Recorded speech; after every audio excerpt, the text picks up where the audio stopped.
로마서 3장 바울은 우리에게 좋은 소식을 전하기에 앞서 먼저 나쁜 소식을 전합니다. 그래서 죄인이 지옥에 간다는 사실은 알지만 천국에 갈 만큼 선한 사람은 아무도 없다는 사실은 모를 수도 있습니다. 로마서 3장의 내용은 바로 이것입니다. 복음은 하나님께서 나에게로 돌아오라. 그렇지 않으면 지옥에 보내겠다. 고 말씀하시는 것이 아닙니다. 복음은 하나님의 자비와 은혜이며 당신은 이미 지옥으로 가는 길에 있다고 말합니다. 나에게로 돌아오라. 그러면 내가 너를 구해 주겠다. 하느님께서는 죄를 심판하셔야 합니다. 그럼 3장으로 넘어가기 전에 잠깐 살펴보도록 하겠습니다. 저는 이 수업을 준비할 때 로마서에 관한 책을 읽습니다.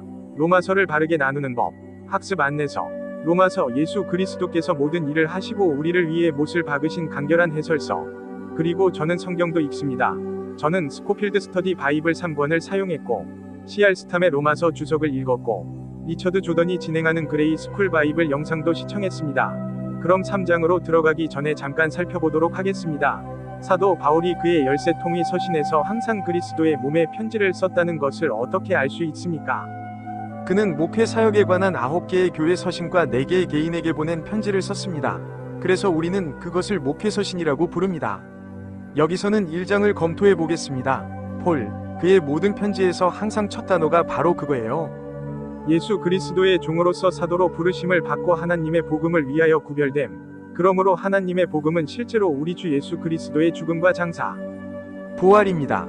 그리고 이 복음은 실제로 바울뿐만 아니라 베드로에 의해서도 전파되었습니다. 그의 복음서에도 그런 요소가 있었습니다. 하지만 우리가 보게 되겠지만 그의 복음은 다윗이 앉아있는 것에 관한 것입니다. 아시다시피 예수 그리스도께서 지상 왕국에서 다윗의 왕좌에 앉아 계신 것입니다. 바울의 복음은 그리스도가 다윗의 후손이며 그리스도의 몸의 머리로서 하늘에 살게 될 것이라는 것입니다. 이는 하나님께서 성경에서 예언자들을 통해 미리 약속하신 바였습니다. 그래서 예수 그리스도께서는 성경에서 약속되셨고 그의 아들에 관하여 예언되셨습니다. 그러니 우리가 이야기하는 것은 하나님의 복음이 무엇인지 아는 셈이군요. 그것은 육신에 따라 다윗의 씨로 나신 그의 아들, 우리 주 예수 그리스도에 관한 것입니다. 그는 다윗의 후손이시며 죽은 자 가운데서 부활하심으로 거룩함의 영에 따라 권능으로 하나님의 아들로 선포되셨느니라. 그러므로 그의 부활은 그가 거룩함의 영에 따라 능력을 지닌 하나님의 아들임을 선포한 것입니다. 그래서 그는 거룩했고 죽음이 그를 붙잡아 둘 수 없었습니다. 그러나 아버지는 영이시요 아들도 영이시요 성령도 영이십니다. 그러므로 이 세 분 모두가 예수 그리스도를 죽음에서 살리셨습니다. 갈라디아서 1장에 말씀하신 대로 아버지께서 그를 살리셨습니다. 예수 그리스도께서는 말씀하셨습니다. 그가 부활했다면 그 자신도 부활할 것입니다. 요한복음 2장 19절과 10장 17절과 18절에서 그리고 로마서 8장 11절에서 볼 수 있듯이 성령께서 그를 일으키셨습니다. 그러므로 그가 죽음에서 부활하셨다는 것은 그가 하나님의 아들이시며 그로 인해 우리가 은혜와 사도직을 받았다는 증거입니다. 그래서 바울은 은혜와 사도직을 받았습니다. 그는 지옥에 가지 않았어요. 그리고 그는 그의 이름을 위하여 모든 민족 가운데서 믿음에 순종하는 직분을 받았습니다. 그러므로 믿음은 바울이 그리스도로부터 그리스도의 몸에 전한 지시이며 그 믿음은 로마인에게서 빌레몬에게 이르기까지 모든 민족 가운데서 모든 민족이 이제 그의 이름을 위하여 이것을 믿어야 한다는 것입니다. 로마에 있는 믿는 자들인 여러분도 예수께 부르심을 받은 사람들입니다. 그래서 그들은 로마에 있는 모든 사람을 위해 봉사하도록 부름을 받았습니다. 로마 제국의 이방인 수도이며 하나님의 사랑을 받고 성도로 부름을 받은 곳입니다. 그러니까 로마서 1장 13절에 나와 있듯이 이방인 신자들은 성도로 부름을 받았거나 하나님께 구별된 사람들입니다. 우리 아버지 하나님과 주 예수 그리스도로부터 은혜와 평화가 여러분에게 있기를 빕니다. 그래서 여기서 우리는 바울이 언제나 하나님의 복음에 관해 말하고 바울이 언제나 그리스도의 몸인 이방인들에게 말하고 편지를 썼다는 것을 알 수 있습니다. 그러면 이 장에 대해서도 간략히 살펴보겠습니다. 그러므로 할례를 받는다고 공언하는 유대인들에게 율법을 어기느냐? 고 말한 뒤에 율법을 지키는 것이 참으로 유익하지만 율법을 어기는 사람이라면 당신의 할례는 할례받지 않은 것으로 간주됩니다. 자신이 믿는다고 공언하는 법을 어긴다면 아무 소용이 없습니다. 그러므로 만약 그래서 그는 이제 가정적인 말을 합니다. 할례받지 않은 사람이 율법을 지키고 율법의 위를 지키면 그의 할례받지 않은 것이 할례로 여겨지지 아니하겠느냐? 또한 본성상 할례받지 않은 것이 율법을 성취하였으면 그도 할례받지 않은 것으로 여겨지지 아니하겠느냐? 판사 D는 율법을 문자 그대로 지키며 율법과 할례의 모든 점을 어긴다는 것을 압니다. 그러니까 그들은 실제로 율법을 지키지 않은 셈이에요. 그는 유대인이 아니니까요. 외적으로는 육체적인 할례를 통해서입니다. 할례는 겉으로 육신에 행하는 할례가 아니요 오직 내적으로 유대인인 사람이 유대인이며 할례는 영에 행하는 할례니라요. 그건 문자가 아니라 정신에 담긴 마음인가요? 그러므로 그는 하나님의 말씀을 진심으로 믿는 사람이며 사람에게서 칭찬을 받는 것이 아니라 하나님께로부터 칭찬을 받는 사람입니다. 그래서 두 번째 장은 끝났습니다. 그럼 이제 3장을 시작해볼까요? 그러면 유대인에게는 무슨 이익이 있으며 할례의 유익은 무엇인가? 그렇다면 육체적으로 유대인인 것이 왜 좋은 걸까요? 그리고 그들은 모든 면에서 아브라함의 후손이었습니다. 주된 이유는 그들에게 하나님의 신탁이 맡겨졌기 때문입니다. 그들에게는 하나님의 말씀이 있었습니다. 만일 어떤 사람들이 믿지 않았다면 어떻게 되겠습니까? 그들의 불신앙이 하나님의 믿음을 무효하게 만들겠느냐? 아니요. 그들의 불신앙은 하나님의 말씀에 아무런 영향을 미치지 않습니다.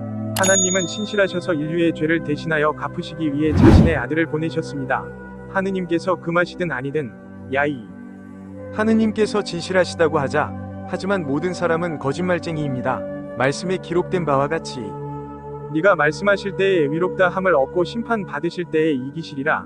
그래서 바울은 시편 51편을 인용하고 있습니다.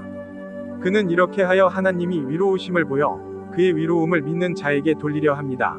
51절에서 다윗이 당신을 향하여 말한 것은 이러합니다. 제가 당신께만 죄를 지었고 당신의 눈앞에서 이 악을 행하였습니다. 그래서 그는 밧세바와 헷 사람 우리아의 일로 하나님께 죄를 지었습니다. 그리고 이 문제에 대해 무엇이든 할 수 있는 분은 오직 신분입니다. 그러면 네가 말할 때에 위롭다 함을 얻고 제가 판단할 때에 깨끗함을 얻을 것이다. 그러니까 그가 말하고 있는 것은 당신이 저를 위롭다고 선언할 것이란 것을 당신이 알고 있다는 것입니다. 하나님께서는 다윗이 죄를 짓기 전에 이미 그에게 위로움을 부여하셨고 그에게 영을 주셨으며 다시 거두지 않으실 것입니다. 그러니까 아시다시피 하나님은 믿지 않는 자에게 위로움을 돌려주시는 것이 위로우신 것입니다. 그러나 우리의 불의가 하나님의 위로움을 입증한다면 우리는 무엇이라고 말하겠습니까? 하나님은 불의하신가요? 누가 복수를 하는가? 저는 남자로서 말합니다. 그러므로 우리의 불의함이 하나님의 위로움을 드러낸다면 하느님께서 금하셨겠지만 그는 사람처럼 말하고 있으니 하느님께서 어떻게 세상을 심판하실 수 있겠습니까? 하느님은 죄를 심판하셔야 합니다. 하나님의 진리가 내 거짓말로 말미암아 더욱 풍성해져 그의 영광이 더욱 드러나게 되었느니라. 그런데 왜 저는 아직도 죄인으로 심판을 받는가? 그렇다면 만약 거짓말이 이 생물이 법을 지킬 수 있다는 것이라면 하나님, 그러면 내가 죄인인데 심판할 수 없다면 왜 그가 나를 심판하는가? 오히려 우리가 중상모략으로 보고되는 바와 같고 어떤 사람들이 우리가 말한다고 주장하는 바와 같이 이것은 그들이 과거에 바울을 중상모략한 일이었다. 선한 일이 일어나도록 악을 행하자. 그 선한 일의 형벌은 정당할 것이다. 그러니 우리는 더 나쁜 짓을 하게 놔두자. 아시다시피 하느님께서 더욱 위로우시도록 악한 일을 하는 거예요. 그러니 그건 어리석은 주장이고 바울이 그 점을 지적하고 있는 겁니다. 그 다음은 무엇일까? 우리 유대인들이 이방인들보다 더 나은가요? 아니요. 전혀 그렇지 않습니다. 우리는 유대인과 이방인 모두가 다 죄 아래 있다는 것을 이미 증명하였습니다. 그래서 그는 1장에서 이방인들이 죄 아래 있다는 것을 증명했고 그것이 강조되었고 2장에서는 기록된 대로 유대인들이 죄 아래 있다는 것을 강조했습니다. 그러므로 여기서 그는 유대인과 이방인에 대하여 합법적으로 율법을 적용하고 있는 것입니다. 위로운 사람은 없나니 단 한 명도 없느니라. 깨닫는 자가 없고 하나님을 찾는 자가 없구나. 그러면 위로운 사람은 아무도 없다는 말인가? 아니요. 단 한 명도 아닙니다. 아무도 하나님의 말씀을 이해하지 못합니다. 그리고 하나님을 찾는 사람은 아무도 없습니다. 그래서 바울은 시편 14편을 인용하고 있습니다. 어리석은 사람, 어리석은 자는 마음속으로 신은 없다 고 말한다. 그들은 부패했습니다. 그들은 가증스러운 일을 저질렀습니다. 선을 행하는 자가 없구나. 좋아요. 그는 바보에 대해 이야기하고 있는 거군요. 어리석은 사람은 하나님이 말씀하신 것을 듣지 않고 믿지 않는 사람이다. 좋아요. 그럼 다음으로 넘어가겠습니다. 3장 12절에 그들은 모두 길을 떠났습니다. 그들은 함께 이익을 내지 못하게 됩니다. 그러므로 유대인과 이방인은 다 같이 무익하게 되었느니라. 선을 행하는 자가 없구나. 아니요. 하나도 없습니다. 그들의 목구멍은 열린 무덤과 같다. 그래서 여기에 그것을 담았습니다. 그들의 목구멍은 열린 무덤과 같다. 그들은 혀로 속임을 행하였습니다. 그래서 그들은 혀로 속임수를 썼습니다. 그들의 입술 아래에는 독사의 독이 있느니라. 그래서 그들의 입술 아래에는 독사의 독이 있습니다. 저건 독사 같은 거야. 좋아요. 우리는 어디에 있나요? 누구의 입이 저주와 괴로움으로 가득하겠는가? 그러니 그 입에서 저주와 비통함이 나오는 것이군요. 그래서 율법은 모든 입을 막고 그들이 하나님 앞에서 죄가 있음을 보여줍니다. 율법으로는 아무 육체도 위롭다함을 얻을 수 없느니라. 그들은 유죄입니다. 율법은 죄를 깨닫게 하는 것입니다. 앞으로 살펴보겠습니다. 그러므로 그들의 발은 피를 흘리는 데 빠르다. 발이 있죠. 파괴와 비참함이 그들의 길을 가로막고 있습니다. 그러므로 그들이 가는 길은 파괴와 비참함이 가득한 길이지만 평화의 길입니다. 그들은 몰랐던가? 그들은 하나님의 평화를 모릅니다. 그들의 눈앞에는 하나님에 대한 두려움이 없습니다. 그들은 하나님이나 큰 백보자 심판을 두려워하지 않습니다. 저기에 눈이 있어요. 우리는 율법이 말하는 것은 모두 율법 아래 있는 자들에게 말하는 것임을 압니다. 그러니까 유대인들에게 말하는 거예요. 우리 유대인들은 이것이 율법 아래 있는 자들을 위해 말씀하시는 것임을 압니다. 이는 모든 입을 막고 온 세상이 하나님 앞에서 유죄를 선고받게 하려는 것입니다. 그러므로 모든 입이 막힐 것이요. 이방인들의 입도 막힐 것이니라. 유대인들이 율법을 지킬 수 없다면 그들도 율법을 지킬 수 없습니다. 그러므로 온 세상이 하나님 앞에서 죄인입니다. 그러므로 율법의 행위로는 아무 육체도 하나님 앞에서 위롭다 하심을 얻을 수 없느니라. 그러므로 누구도 율법을 지키려고 노력함으로써 위롭게 될 수 없습니다. 왜냐하면 그것은 위롭게 되는 방법이 아니기 때문입니다. 그것이 법의 목적이 아닙니다. 율법으로는 죄를 알게 됩니다. 율법은 우리의 죄를 지적합니다. 하지만 이제 폴이 말하고 있습니다. 하지만 이제 그리스도께서 갈보리에서 죽으셨고 부활하신 구주께서 바울을 구원하시고 시대적 변화를 이루셨으므로 그는 바울에게 십자가에서 자신이 이룬 일을 온전히 이해하게 하셨습니다. 그러나 이제는 하나님의 위로움이니라. 좋은 소식이 있습니다. 율법 없이는 율법과 선지자들의 증거로 나타난 것이니라. 그래서 율법은 모세와 선지자들에게 주어졌습니다. 구약 성경의 나머지 부분은 죄인을 구원하기 위해 희생 제도를 사용하는 것이 하나님의 위로움을 증거합니다. 예수 그리스도께서는 희생 제물이 되셨고 이는 예수 그리스도를 믿음으로 말미암아 모든 사람에게 그리고 믿는 모든 사람에게 주어지는 하나님의 위로움이 되셨습니다. 그렇습니다. 누구든지 구원을 믿고 위로움을 받는 데는 차이가 없습니다. 이 위로움은 예수님을 믿는 믿음으로 말미암은 것입니다. 그러므로 예수의 믿음은 유대인이든 이방인이든 모든 사람에게 갈보리를 통과하여 가는 것이었고 위는 모든 사람에게 그리고 믿는 모든 사람에게 주어졌습니다. 이것이 당신이 위로움을 받는 방법입니다. 왜냐하면 이내는 차이가 없기 때문이다. 유대인이든 이방인이든 믿는 사람은 누구나 예수 그리스도께서 믿음을 가지고 계셨기 때문에 곧 예수의 믿음을 가지고 계셨기 때문입니다. 만약 당신의 성경에 예수님을 믿는 믿음에 대한 언급이 없다면 성경에 기록된 내용을 믿고 행한 일에 대해 하나님의 아들에게 공을 돌리지 않는 것입니다. 그러면 당신의 성경은 부패한 것입니다. 바로 여기에 예수님을 믿는 믿음이라고 적혀 있습니다. 예수님의 믿음에 관해 조금 더 이야기해 보죠. 예수께서 말씀하시자 제가 말하였다. 보라, 저는 책에 두루마리에 기록된 대로 왔다. 그것은 나에 관해 기록되어 있습니다. 나의 하나님이여, 저는 주의 뜻을 행하는 것을 기뻐하나이다.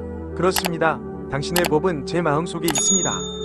시편 47편과 8편. 그래서 그는 이미 법을 마음 속에 품고 있었고 그 법을 실행하는 것을 기쁘게 생각했습니다.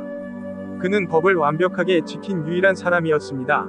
갈라디아서 2장 16절에 보면 사람이 율법의 행위로 위롭게 되는 것이 아니라는 것을 알면서도 행위로 율법을 지키려고 노력하는 것은 누구도 구원하거나 위롭게 할 수 없지만 오직 믿음, 곧 예수 그리스도를 믿는 믿음으로만 구원받을 수 있다고 말씀하고 있습니다.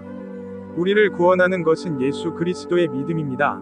우리도 예수 그리스도를 믿었으니 그것은 우리가 그를 믿는 것을 뜻합니다. 그러므로 이 두 가지 믿음 사이에 예수 그리스도에 대한 믿음이 끼어 있어서 우리는 율법의 행위가 아니라 그리스도에 대한 믿음으로 위롭게 될 수 있습니다.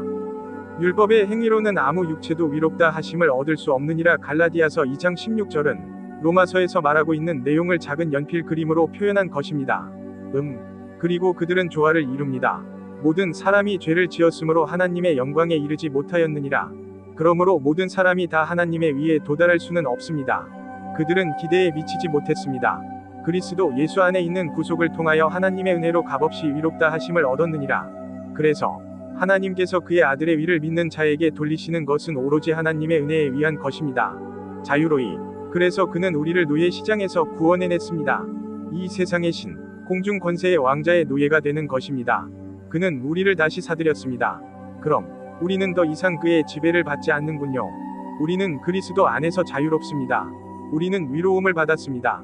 좋아요. 이제 우리는 어디에 있는 걸까? 좋아요.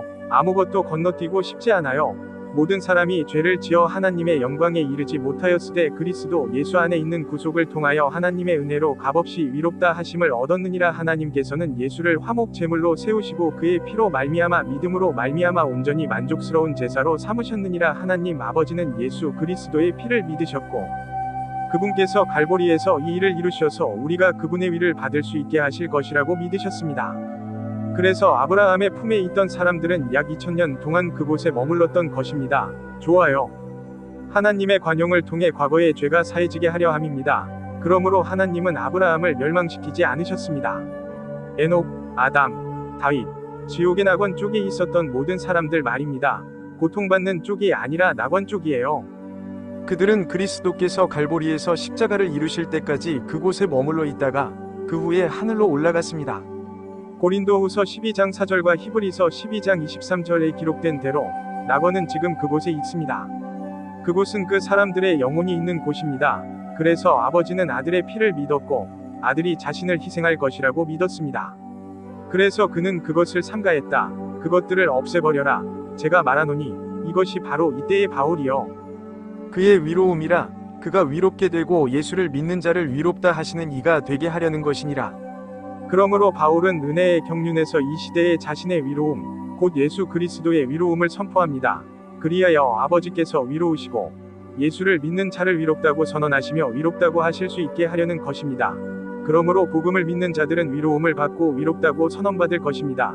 왜냐하면 바울은 이 시대에 증거하는 자이기 때문입니다. 좋아요. 계속해 보겠습니다. 그래서 피의 희생이 필요했어요. 아담과 이브를 덮기 위해 무고한 동물을 죽여야 했는데 그건 적절한 희생이 아니었어요. 하나님의 아들은 그렇게 해야만 했습니다. 그의 피는 흘려져야만 했습니다. 그리고 그는 묻히셨고 다시 살아나셨습니다. 그는 죄인을 유죄로 선언하는 것과 같습니다. 그러고 나서 그는 태입을 주위를 돌며 말했습니다. 제가 벌을 받겠어요. 하지만 제가 마음으로 그의 영, 곧 그의 위를 받았다고 믿을 때 저는 구원을 받습니다. 그럼 계속해 보겠습니다. 그러면 자랑은 어디에 있는가? 그것은 제외되었기 때문에 누구도 자랑할 수 없습니다. 무엇으로? 행위의 법칙? 행위의 법은 자랑을 배제하는가?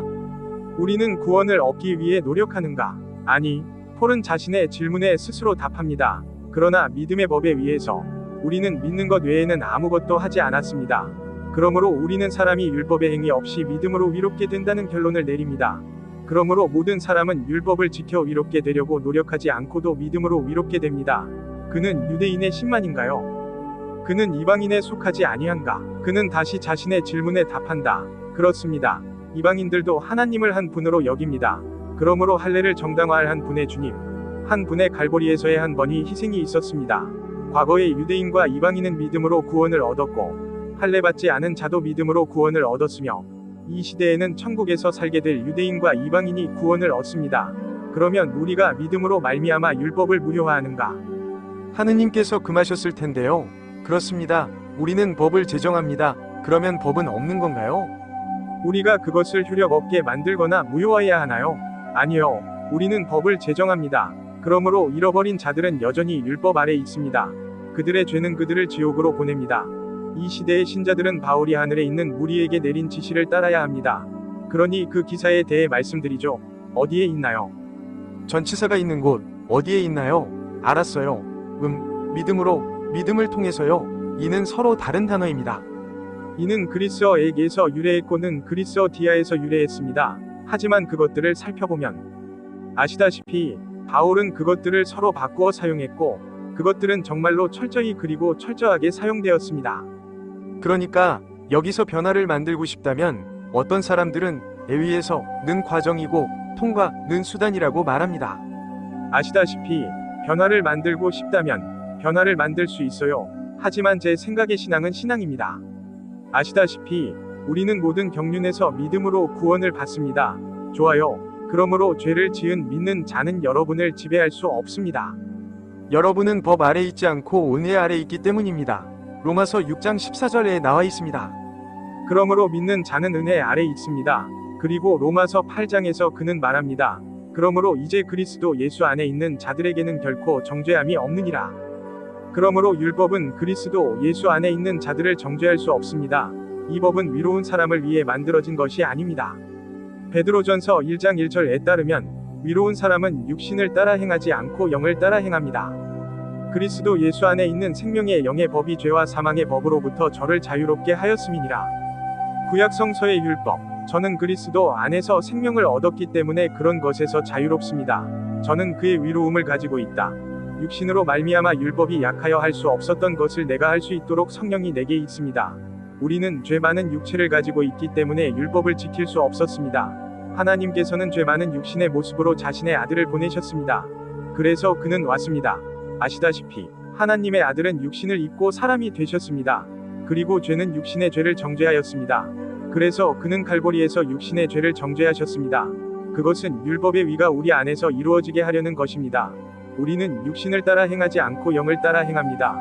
로마서 8장 1절부터 4절까지입니다. 율법은 죄인을 위롭게 하지도 믿는 사람을 거룩하게 하지도 않습니다. 천국에 들어가려면 우리 자신의 위가 아니라 하나님의 위가 필요합니다. 어떻게? 우리가 하는 일은 믿기 위해, 구원받기 위해, 용서받기 위해 필요합니다. 우리는 예수 그리스도를 믿어야 합니다. 복음은 고린도전서 15장 3절과 4절입니다. 제가 처음에 여러분에게 전한 것은 제가 계시로 받은 것인데 그리스도께서 성경대로 우리 죄를 위해 죽으셨다는 것입니다. 그는 우리의 죄와 신비를 위해 죽으셨고 그 무덤에 묻히셨으며 성경에 예언된 대로 사흘 만에 다시 살아나셨다는 것입니다. 그러나 예언된 부분은 모든 사람을 위한 것이었습니다. 신비 속에서 우리도 주 예수 그리스도를 믿으면 구원을 얻을 것이지 당신 자신이 구원을 얻는 것이 아닙니다. 사도행전 16장 31절. 그러면 잠깐 피터와 폴을 살펴보도록 하겠습니다. 좋아요. 당신은 올바르게 나누고 있나요? 성경의 책들이 우리가 이해할 수 있는 시간적 흐름을 가지고 있다는 것을 알고 계셨나요?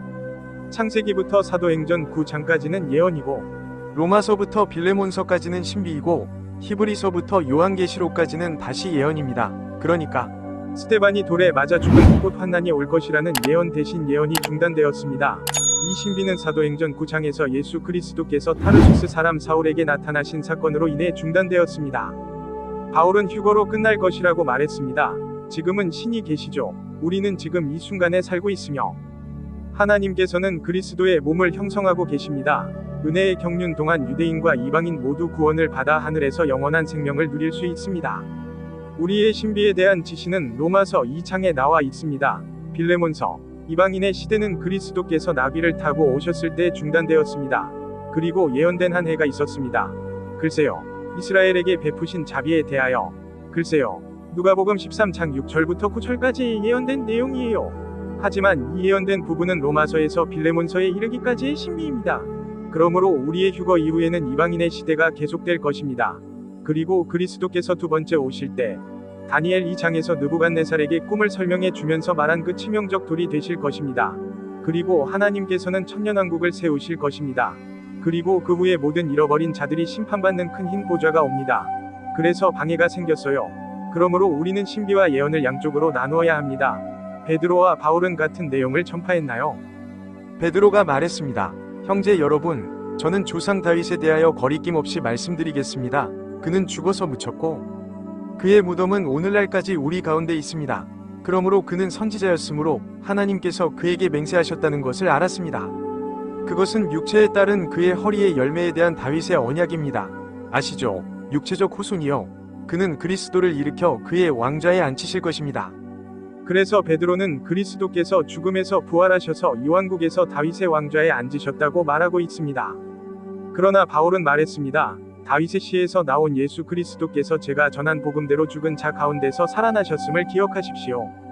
디모데후서 2장 8절. 그래서 바울에게 있어서 예수 그리스도는 그리스도의 몸의 머리로 일으켜지셨습니다. 바울이 그리스도의 몸의 지시를 내렸기 때문입니다. 그럼 당신은 그것을 믿나요? 여기 머리가 그리스도이시군요. 예수 그리스도는 하늘에 있는 그리스도의 몸의 머리이십니다. 그래서 신은 약 2000년 전에 그 프로그램을 바꾸었고 사람들은 여전히 오래된 프로그램에 따라 살려고 노력하고 있습니다.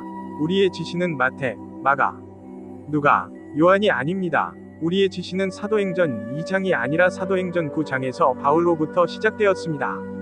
좋아요. 이제 거의 끝났습니다. 저는 단지 폴이 두 번째 정점을 받았다는 것을 보여드리고 싶습니다. 계시에 대하여 그래서 우리는 예언을 보게 되고 여기서 신비가 중단되고 다시 예언이 시작됩니다. 그러므로 모든 사람은 하나님께서 바울을 통해 하늘에 있는 사람들에게 하신 말씀을 이해해야 합니다. 왜냐하면 그것은 예수 그리스도의 마지막 말씀이었기 때문입니다. 그럼 여러분께 간단히 보여드리고 앞서 말씀드린 몇 가지 품목을 주문하는 방법을 알려드리겠습니다. 바울은 사도행전 9장에서 다메섹으로 가는 길에서 구원을 받았고 예루살렘 회의 이후에 갈라디아서를 썼습니다.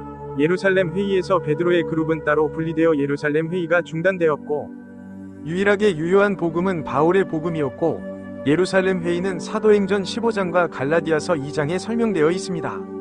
그래서 바울은 갈라디아서에서 오직 그의 복음만이 유효하다고 말했습니다. 이제 구원을 향해 나아가자. 고린도전서 1장을 보면 로마서는 실제로 바울의 서신 순서대로 쓰여진 서신입니다. 하지만 그것은 성경의 신성한 정경, 신성한 질서의 첫 번째 부분입니다. 왜냐하면 그것이 우리에게 기본적인 교리를 제시하기 때문입니다. 그래서 고린도전서에서 바울은 그리스도의 몸을 그리스도를 머리로, 그리스도의 몸을 그의 몸으로 비유하여 이 땅에서 그의 봉사를 하도록 했습니다. 그리고 그는 고린도전서 1장에서 십자가에 대한 설교에 대해 이야기하고 고린도후서에서는 하나님의 은혜가 충분하다는 것에 대해 이야기합니다. 제 은혜가 너에게 족하도다. 제 능력은 약함 속에서 온전하여짐이라. 그러므로 하나님의 은혜로 우리에게 성령과 말씀을 주셨습니다. 그것이 우리가 기능하는데 정말로 필요한 유일한 것입니다. 그리고 데살로니가전서에서 바울은 이미 교회의 휴거에 관해 이야기했고 우리는 데살로니가전서 1장과 2장에 나오는 환난을 겪지 않을 것이라고 말했습니다. 그리고 그는 로마인들에 대해 이야기했습니다. 로마인들은 예수 그리스도께서 못을 박아 죽으시고 우리가 믿을 때 하나님의 아들의 위로움을 얻을 수 있다고 말씀하셨다고 썼습니다. 그러니까 이 책들은 모두 아마존에서 구매할 수 있어요. 회색 성경 학교를 주문할 수 있어요. 더 이상 DVD로 나오지 않아요. 저는 그것이 gmail.com 위 데브 캐벌로부터 썸 드라이브에 담겨 있다고 알고 있습니다. 조던 목사님의 리차드 조던의 비서예요. 그리고 우표나 책을 주문하고 싶으시다면 베레안 성경협회에 전화하시면 됩니다. 2622만 5545. 제가 말하는 건 4750이거나 그들의 웹사이트는 베리안 바이블 소사이어티.com입니다. 저희 웹사이트는 마리안맨니.com입니다. 우리의 유튜브 채널인 구원의 올바른 분열과 휴거는 사실 우리의 영상도 게재하고 있습니다. 저희의 모든 책은 아마존에서 판매됩니다. 좋아요를 눌러주시고 공유해주시고 구독해주시고 들어주셔서 감사합니다.